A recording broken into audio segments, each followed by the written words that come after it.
In the winter of 1777, George Washington's army was dying. The food was gone. Soldiers were freezing, starving, boots cracked open in the snow. They survived on the inner bark of one tree.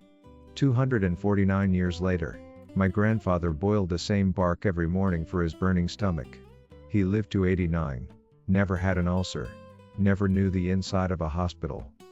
Today I pay $134 a month for a pill that, according to a German study published last December, may be quietly raising my risk of dementia by 44%. If you're over 60, and you've been taking a stomach pill for the last 5, 8, 12 years, and you're starting to wonder if there's something better that came before the prescription bottle, stay with me for the next 16 minutes. I'm Samuel Whitaker. For 30 years I stood behind a pharmacy counter in the Blue Ridge Mountains of Virginia. I filled the same prescriptions you fill. I dispensed the same purple pill every doctor in town was writing for. I rang up the same $134 receipts you sign every month. And about 3 years ago, I opened a notebook my grandmother left behind. What I found in it changed how I understand American medicine. What I'm going to share with you today is the story of a tree bark that saved Washington's army at Valley Forge, the same bark that was officially listed as American medicine for 140 years. If this is your first time here, hit that subscribe button right now, ring the bell while you're at it. We put the old books back on the table here. The ones our grandparents trusted. The ones that quietly got removed from the shelves over the last century. December 19, 1777, Washington's Continental Army, 11,000 soldiers, plus 500 women and children who followed the camp, arrived at a place called Valley Forge in Pennsylvania. They had nowhere else to go. The British held Philadelphia. The commissariat had failed. Food was almost nothing. Boots were falling apart. The temperature was below zero, and falling. By the end of that winter, somewhere between 2,000 and 3,000 of them would be dead. Typhus, pneumonia, starvation. But many more would survive. And one of the reasons they survived was a tree, slippery elm, Ulmus rubra. In the Latin, the inner bark, when boiled, makes a thick, soothing porridge, gel-like, almost gelatinous. It coats and calms an inflamed digestive tract. It also fills the stomach. It was both food and medicine at the same time. The Lenape people of that region had been using slippery elm for hundreds of years before the European colonists arrived. When Washington's army came stumbling into the valley that winter, half-starved and sick, the locals shared what they knew. Soldiers harvested the inner bark from the elm trees in the surrounding woods. They boiled it into the famous Valley Forge porridge. Some accounts call it slippery elm gruel. It was sometimes the only thing standing between life and death. You can read about this in the records of the Museum of the American Revolution, in Philadelphia, in the Mount Vernon Foundation archives, and in the United States Department of Agriculture's own plant guides. This isn't folklore. This is documented American history, preserved by serious institutions. Right now, about 1 in 4 Americans over 65 takes a proton pump inhibitor every single day. That's a stomach acid pill. You probably know the names. You probably have one in your medicine cabinet right now. These pills were originally designed for short-term use, 4 to 8 weeks. That's what the label says. That's what the clinical trials studied. But somehow, over the last 20 years, they became lifetime prescriptions. Millions of people take them every day, for years, for decades, with no plan to ever stop. Let me ask you something. How long have you been on a stomach pill? 1 year? 5 years? 10, 20? Drop the number in the comments below. Just the number. I want to see how many of us are in the same boat. I read every comment I can. Here's what concerns me, folks. In December of 2024, the German Center for Neurodegenerative Diseases published a study showing that long-term use of these pills, 3 years or more, was associated with cognitive impairment and disruption of the white matter in the brain. White matter is what connects the parts of your brain that handle memory, judgment, and focus. If it breaks down, the brain slowly forgets how to talk to itself. A meta-analysis published the same year found a 44% increase in dementia risk among chronic users of these pills.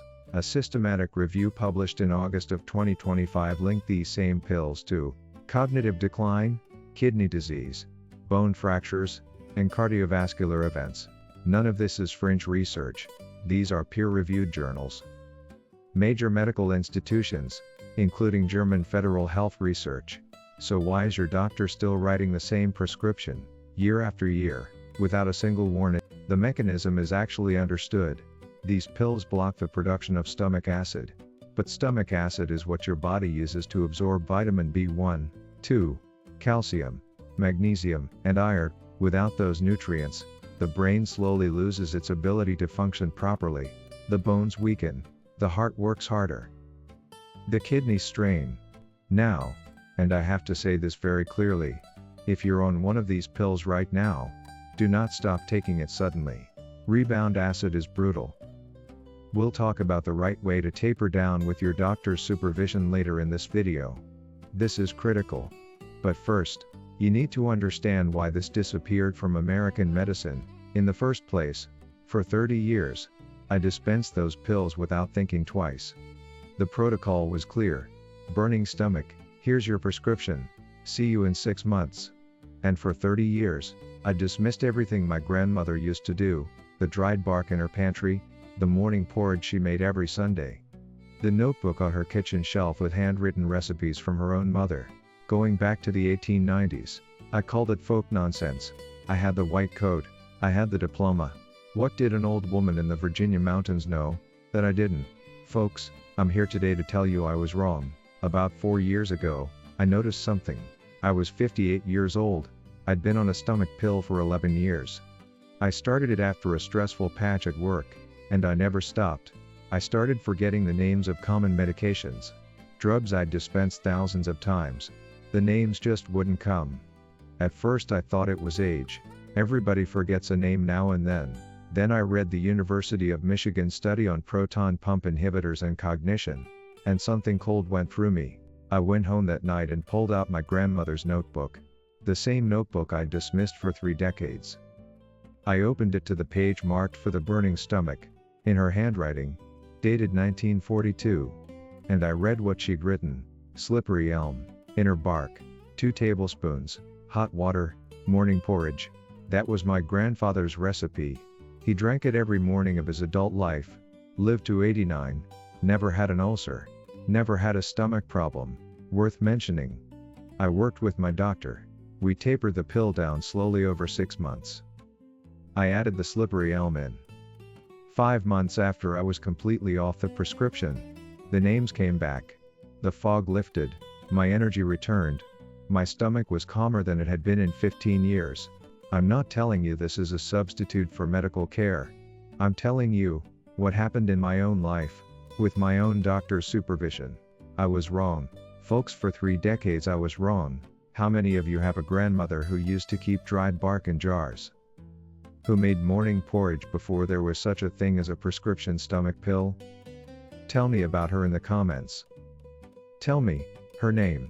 Tell me where she was from. Every one of those women carried knowledge that didn't make it into a medical journal, and we're losing them, fast. Now I want to take you back to the winter of 1777, because this is where the story really starts. This is where slippery elm earned its place in American history, forever. Hit the like button if you're still with me. It tells the platform to show this video to other folks who need to hear it. December 19, 1777, Washington's Continental Army, 11,000 soldiers, plus 500 women and children who followed the camp, arrived at a place called Valley Forge in Pennsylvania. They had nowhere else to go. The British held Philadelphia. The commissariat had failed. Food was almost nothing. Boots were falling apart. The temperature was below zero, and falling. By the end of that winter, somewhere between 2,000 and 3,000 of them would be dead. Typhus, pneumonia, starvation. But many more would survive. And one of the reasons they survived was a tree. Slippery elm, Ulmus rubra. In the Latin, the inner bark, when boiled, makes a thick, soothing porridge, gel-like, almost gelatinous. It coats and calms an inflamed digestive tract. It also fills the stomach. It was both food and medicine at the same time. The Lenape people of that region had been using slippery elm for hundreds of years before the European colonists arrived. When Washington's army came stumbling into the valley that winter, half-starved and sick, the locals shared what they knew. Soldiers harvested the inner bark from the elm trees in the surrounding woods. They boiled it into the famous Valley Forge porridge. Some accounts call it slippery elm gruel. It was sometimes the only thing standing between life and death.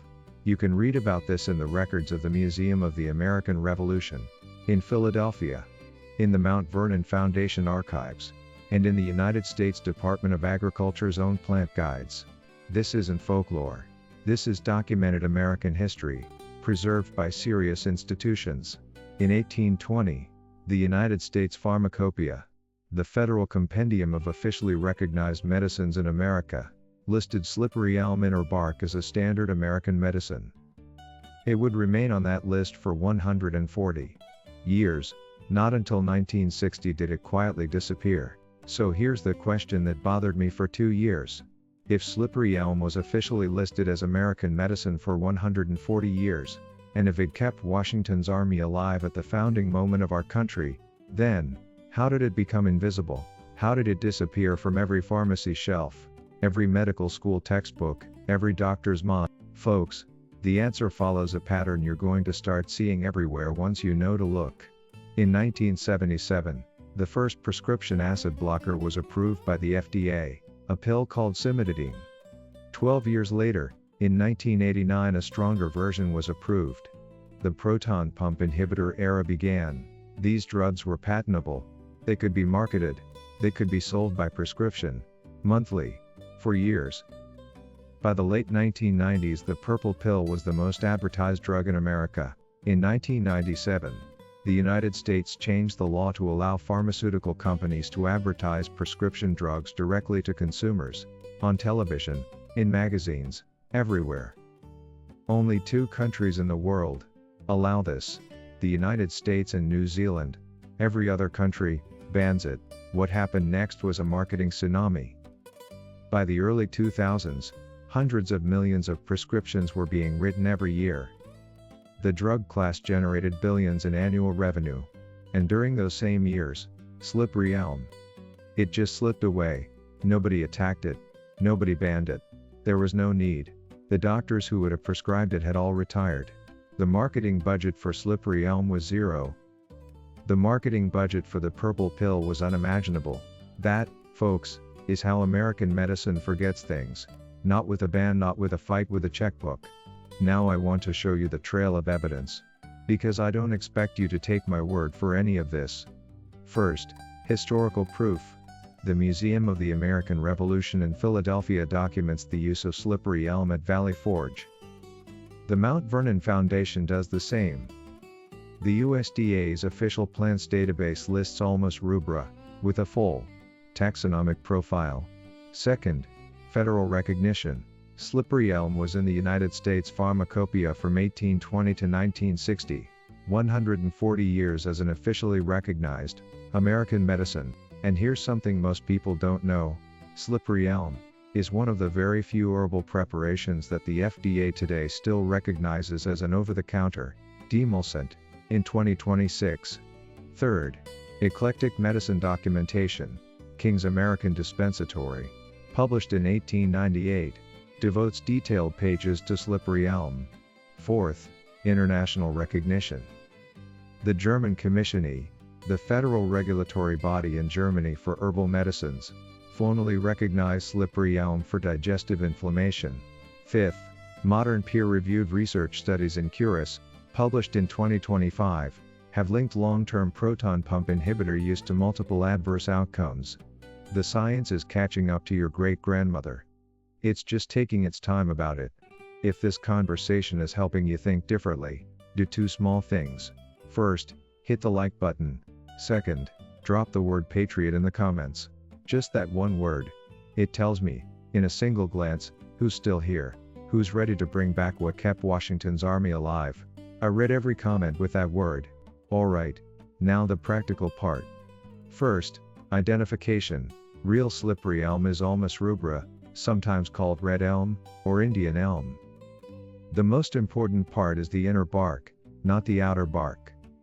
The inner bark, when freshly cut, and exposed to water, becomes slippery, almost gelatinous. That mucilage is the medicine. There are 3 signs to look for. Number 1. The freshly cut inner bark has a slight reddish-brown tint, not pale tan. Number 2. When you touch it with a wet finger, it feels slippery within seconds. Number 3. When you put it in hot water and stir, it forms a thick, viscous gel, almost like a thin pudding. That's how Washington's soldiers knew it was working. Now, this is critical. I'm going to ask you not to harvest slippery elm bark from wild trees yourself unless you really know what you're doing. Ulmus rubra is under environmental pressure. There's a fungal disease called Dutch elm disease that has been killing American elm trees for decades. The slippery elm population is genuinely threatened in many parts of the country today. The ethical thing to do is to buy from companies that source from sustainable, wild-crafted suppliers. United Plant Savers, an American conservation organization, publishes a list of trusted sources you can check online. Mountain Rose, Herbs and Frontier Co-op are 2 reputable suppliers I have used personally. When you receive your slippery elm powder, the test is simple. Put 1 teaspoon in a cup of warm water and stir. If it forms a thick, viscous gel within 30 seconds, you have the real thing. If it just floats on top, granular and pale, you got something inferior. Return it. Now, the preparation. There are 2 traditional ways my grandfather used it. The first is the Valley Forge porridge, the way Washington soldiers made it. Take 2 tablespoons of ground inner bark powder, mix it slowly with 1 cup of cool water, stirring until it forms a smooth paste. Then add 1 cup of boiling water, stirring continuously. Let it simmer on very low heat for about 5 minutes. Never let it boil hard. Honey or cinnamon are both optional. Drink warm 30 minutes before a meal, or 30 minutes before bed. The second is simpler. Pioneer's tea. 1 teaspoon of powder in 250 milliliters of hot water. Cover and let steep for 10 minutes. Strain and drink. That is the entire recipe. Traditional use is 1 to 2 cups per day. Maximum 2 tablespoons of powder per day total. My grandfather drank 1 cup every Sunday morning, year-round, for 40 years. That was his rhythm. Here's the detail that matters most. Slippery elm coats the inside of your stomach and intestines. That's how it works. But that coating action also means it can interfere with the absorption of prescription medications. So if you take any prescription drug, any drug at all, you must take it at least 2 hours before or 2 hours after the slippery elm. As a former pharmacist, I cannot stress this enough. And one more thing, the temperature matters. Above about 180 degrees Fahrenheit, the heat starts to destroy the mucilaginous compounds that actually do the work. That's why my grandmother used to say never let it boil hard. She was being chemically precise, 250 years before chemists understood why. Now, I have to say this very clearly, one more time. If you currently take a stomach acid pill, do not stop it suddenly. Rebound acid is real and brutal. You must work with your doctor to taper down gradually, ideally over 2 to 6 months, while you add slippery elm to support the stomach lining during the transition. This is not medical advice. Always talk to your doctor. In my grandmother's notebook, there are not just slippery elm recipes. There are 28 other plants the Continental Army used to survive Valley Forge. I spent the last 3 years compiling her notebook, plus the recipes from 6 other Appalachian families, into one reference book. It's called The Lost Book of Herbal Remedies. The link is in the description below. Your great-grandmother knew more medicine than today's doctors will admit. The same culture that fed Washington's army through that winter at Valley Forge built this country. Next week, I'm going to show you a plant that Civil War surgeons used to stop bleeding on the battlefield, and that my grandfather kept for high blood pressure. Click the video on the screen. Share this with one veteran or one senior who needs to hear it. Just one. Drop a final word. Which video next? Wounds, pressure, memory, joints, sleep, I'll count. Take care of yourself and your family, the way your grandmother did. This is Samuel Whitaker.